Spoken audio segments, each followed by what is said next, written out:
had a lot of years to develop Adonis Creed in front of the camera. So as a director, I had a clear vision of what I wanted this story to be and where I wanted to see the Creed family go. Action! Mike has done such an incredible job directing this film. I had an amazing community of directors who were willing to pass on knowledge to me.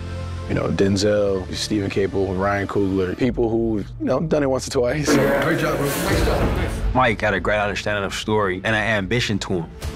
To see him approaching the work in an almost athletic way was just an honor to get to watch. Great job, Josh. Great job. The fun part was finding ways to take it to the next level.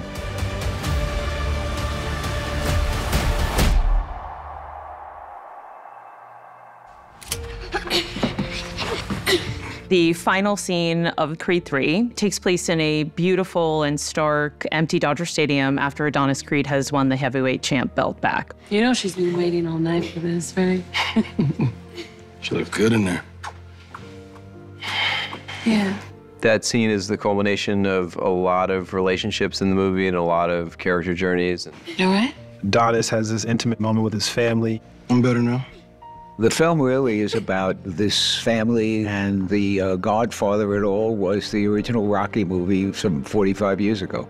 And that last scene in Creed 3 just brings it all together. In the scene alongside Adonis Creed are Bianca Creed and his daughter Amara Creed, played by Tessa Thompson and the incredible Mila Davis-Ken. Tessa, she's been here every step of the way. She brings a sense of care and comfort to me personally. These films obviously are a lot about family, and I think what's been so beautiful to see for Bianca is over the course of these films, her get to make her own family.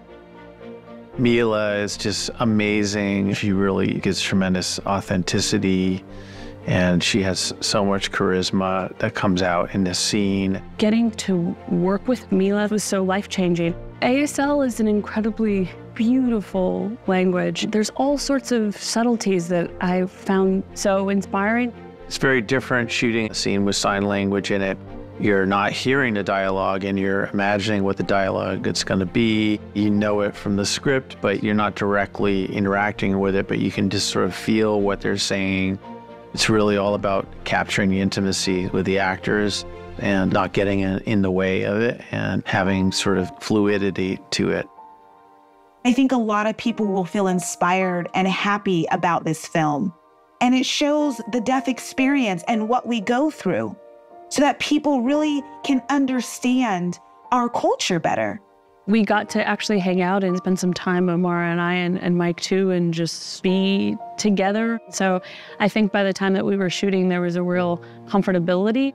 The interesting thing about this scene is that it was never the final scene in the script. We had many drafts of the script where it was a much more ensemble-led ending. And when we were in the final days of the Dodger Stadium set, Michael had this idea to potentially just end the movie with the family alone in the ring. And it was truly Michael's vision that led us to this moment.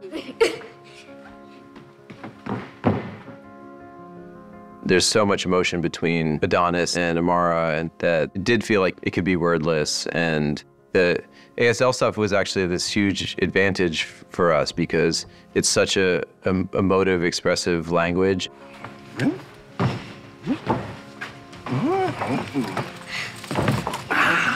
I think what's coming through in that last scene is the joy of family. I think Michael really wanted to capture that aspect of the story, and I think he did it as well as could be done. Boxing has always been about fathers and sons, and I wanted to explore what it was like for fathers and daughters. Having Amara also teach Adonis things, make him a better father, a better husband, was something that we wanted to show. There's a very reflective aspect to it. This idea of overcoming your own past and learning how to forgive yourself is something that Michael was very interested in. Repeating the past is a fear of his. Getting it right for Adonis this time around means a lot to him, especially as a father. Looking back at how Apollo played such a huge impact on his life, he wanted to make sure he was going to be around for his family. No. I think Adonis in this movie is in this very transitional phase in his life of trying to reconcile his identity as a fighter and a celebrity and a father, beginning to realize that you're passing on a torch. We have a new champ. And that he, in this moment, is stepping into the role that was absent from his life.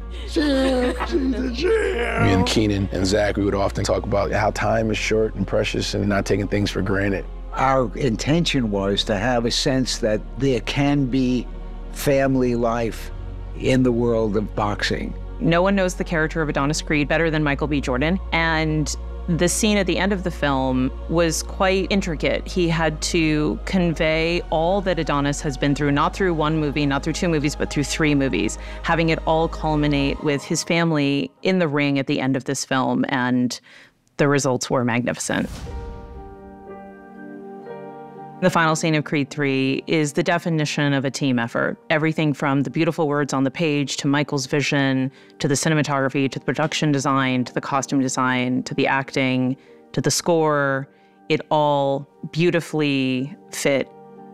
Visually, Michael really knew what he wanted to do with this scene. There's a pivotal scene at the end of the last Creed at Apollo's gravesite, and I used the colors and the textures of that and sort of paralleled that in this scene.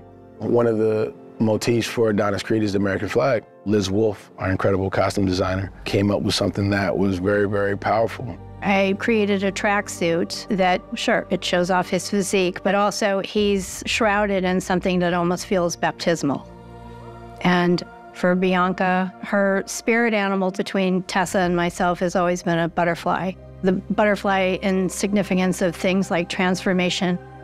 She feels like she's hovering in love around the family, and she's standing behind the ropes watching her daughter and her husband box. And then Amara is sort of a 50-50 split between the two. She's shadowing her dad's pinstripe suits and definitely trending on, her mother's enviable style. She is the future of the Creed legacy. The palette of the Dodger Stadium fight and the finale scene were quite intentional. Michael worked very closely with our amazing director of photography, Kramer Morgenthau, and our production designer, Jameen Asa, to maximize the space and the look and the feel of Dodger Stadium. That was something that Kramer, the cinematographer, did so amazingly, where you have this huge scale of something, but then it feels intimate. The camera's put in a specific place so you can catch all those little emotions. We shot this on a soundstage in Georgia, and we lit it as if the environment was at Dodger Stadium, imagining the visual effect background that was going to be there. There was a lot of help with the visual effects supervisor, Jennifer Mieslan, making it feel like we're in an empty Dodger Stadium, and I don't think anybody could really tell that this is shot in the stage. There's a huge amount of infrastructure that goes into creating a scene like this. We built a lighting rig into a sound stage that emulates all these lights that are in the boxing ring and in the stadium. And we really just shot this with 2 cameras, but primarily with 1 camera with a Steadicam that just floats with the actors and tells a story. We have a new champ. The actors were just so good and so natural. There's very little dialogue in this scene. I think it's just beautiful. It's a family reuniting, communicating with one another in the way that they do as a family unit. The Steadicam allowed us to really just float with the actors. The camera's constantly moving and wrapping and building into this sort of crescendo at the end of the movie as the music's swelling.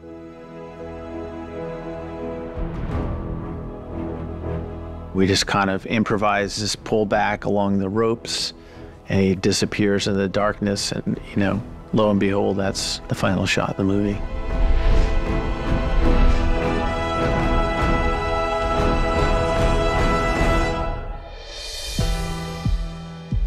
Filmmaking is the medium where you need a team. There's so many other, moving pieces and parts that come together in order to shoot a film. It's a full team sport. It's a high bar. Obviously, in a 47-year-old beloved franchise that is famous for its endings, we knew we had to really come with an incredibly emotional and impactful ending. When you see it all together with the visual effects, with the stadium in the background, it just has a magnificence to it.